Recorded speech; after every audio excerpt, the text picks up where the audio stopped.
Впервые с фридайвингом якутяне могли познакомиться еще в прошлом году. Наша землячка Ольга Маркина, проживающая последние несколько лет в Санкт-Петербурге, приезжает на новогодние праздники повидаться с семьей. И уже второй год подряд еще одной целью ее визита является проведение курсов по фридайвингу.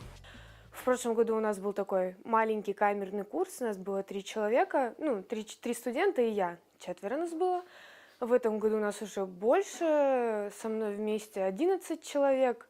Энтузиазма очень много у людей, они очень заинтересованы. И, помимо просто занятия спортом как таковым или каким-то хобби, это еще и новые знакомства, новые люди, причем люди все очень интересные, разные. И фридайвинг, он притягивает таких очень неординарных чаще всего людей, которые стремятся что-то познать, изучить, познать себя. Это одна из самых больших частей ныряния на задержке дыхания.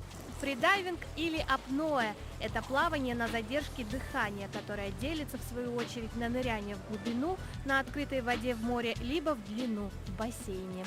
Когда люди начинают нырять в бассейне, они чувствуют некую свободу, ощущение парения в воде и прочее. Но на глубине это гораздо более выразительно, особенно когда ты ныряешь и вдруг обнаруживаешь, что вокруг тебя голубая бездна, все голубое, нет никого, и тишина, которую, наверное, очень сложно найти на поверхности нашей планеты, и ты прям остаешься вот один на один с собой.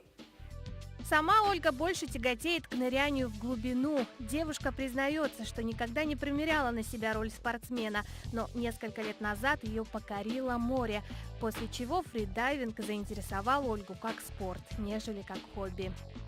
Мой личный рекорд 5 минут 48 секунд, официальный, установленный в прошлом году на чемпионате России.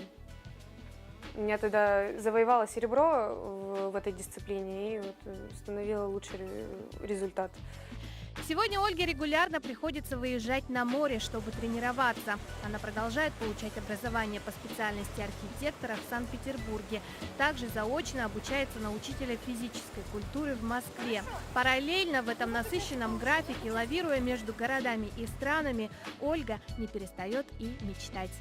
Я очень хочу понырять на Белом море. Это очень интересно. Когда вода минус 2 градуса, оказывается, такая бывает из-за того, что она соленая.